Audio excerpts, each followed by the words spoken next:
की उच्चतम न्यायालय का सब सम्मान करते हैं, चाहे वो किसी भी मजहब का हो। जब देश की सर्वोच्च अदालत ये कह रही है कि औरतों का हक मिलना चाहिए और वो भरण पोषण के लिए अपना हक मांग सकती हैं, तो देश की सरकार ने कानून बनाया था 3 तलाक। उसके बाद तलाक के रेशो में कमी आई, अब ये कानून आ गया, तो लाजमी बात है कि इसके अंदर घर बर्बाद होने से बचेंगे। जो लोग गुस्से के अंदर, तैश के अंदर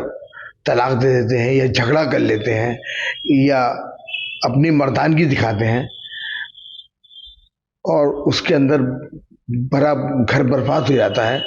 अब उस रेशो के अंदर कमी आएगी। और देश की अदालत है, अच्छा फैसला है, हम जो राष्ट्र हित में हो हम उस फैसले का सम्मान करते हैं और इसके अंदर औरत जो है वो सुरक्षित होगी, महिला सुरक्षित होगी और महिलाओं को उनका हक मिलेगा। देखिए, शाहबानो का जो मुकदमा सुप्रीम कोर्ट ने फैसला किया था 1985 में, उसके खिलाफ मसला बोर्ड ने मूवमेंट चलाया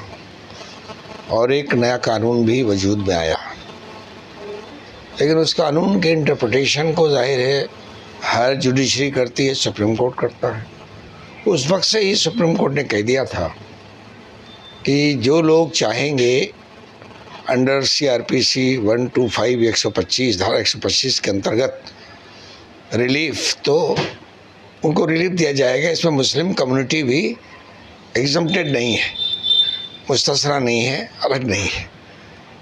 और जुडिशरी का आमतौर पे ये रवैया रहा है या ऐसी मान्यता रही है हर जुडिशरी में कि जो धार्मिक कोडिफिकेशंस हैं या महिलाओं के अधिकार के लिए धार्मिक गारंटी है वो पर्याप्त नहीं है। ऐसी मान्यता अदालतों की रही है, वो सिर्फ इस्लाम के ताल्लुक से नहीं और धर्मों के ताल्लुक से भी। तो वो जो मानसिकता है जुडिशरी की वो भी इसमें काम करती है। जहाँ तक बात इस तरह के रिसेंट हालिया फैसलों का सवाल है, इसमें हमें यही कहना है कि जो हमारी बहनें तलाक हो जाने या किसी वजह से खला या अलग हो जाने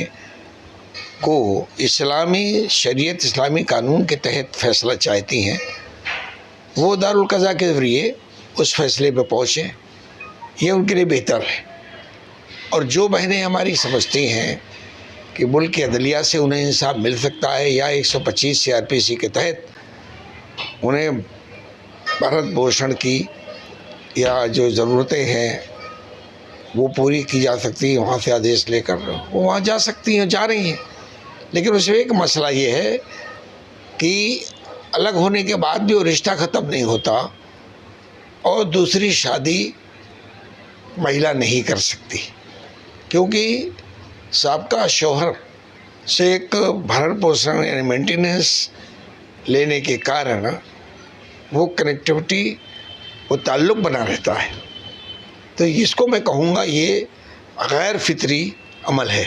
इट्स अननेचुरल अप्रोच। इसीलिए फैसला बोर्ड कहता है कि भाई कानून शरीयत में बहुत वाज़ेह अंदाज में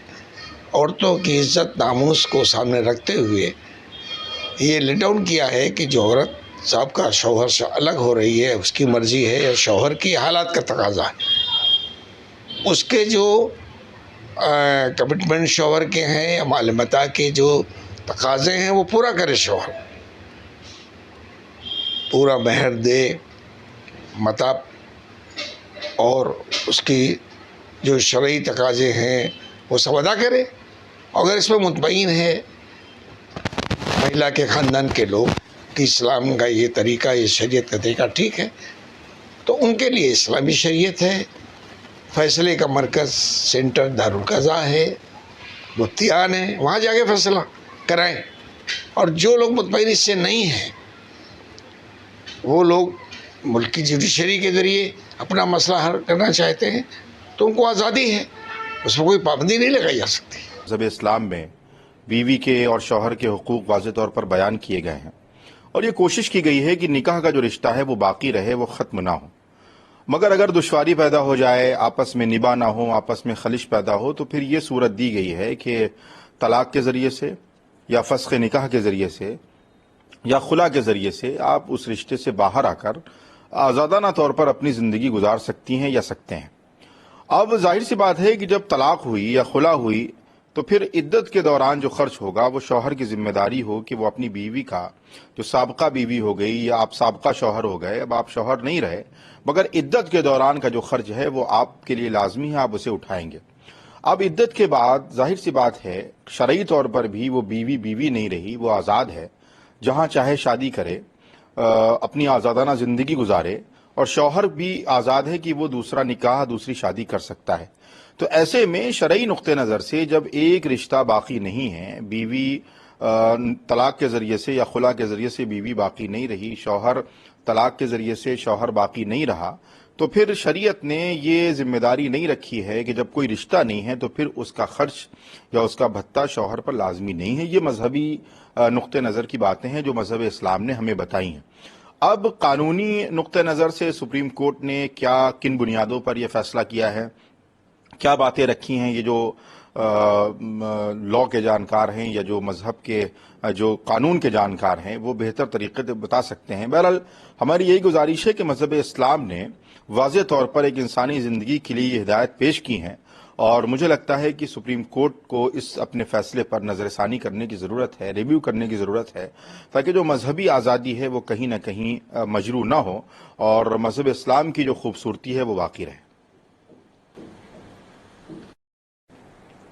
आरएसएस ने एक पत्र के माध्यम से बताया है कि कुछ जगहों पे, देश में कुछ जगहों पे मुस्लिम आबादी तेजी से बढ़ रही है। ऐसे में जनसंख्या कानून नियंत्रण जो है वो बहुत ज़रूरी है। देखिए, सबसे पहली बात तो यह है कि आरएसएस अपने आप को एक बहुत जिम्मेदार तंजीम कहती है। मुझे नहीं लगता है कि आरएसएस के जिम्मेदारों को हमारे जो गैर मुस्लिम भाई हैं, जो बहुसंख्यक आबादी में रहने वाले लोग हैं, उन्हें मुसलमानों की आबादी का हव्वा दिखाकर डराने की ज़रूरत है। वैसे तो मुस्लिम आबादी कतई तौर पर कहीं नहीं बढ़ रही है, सेंसस रिपोर्ट हमारे सामने है, मुख्तलिफ मौक़े पर सर्वे हुए हैं जिसमें यह बात वाज़ेह तौर पर सामने आई है कि मुस्लिम फैमिली का जो पैमाना है और जो मुस्लिम फैमिली है वो कहीं ना कहीं किसी भी पैमाने पर नहीं बढ़ रही है। और अगर मान भी लिया जाए कि मुस्लिम आबादी किसी सूरत में बढ़ी है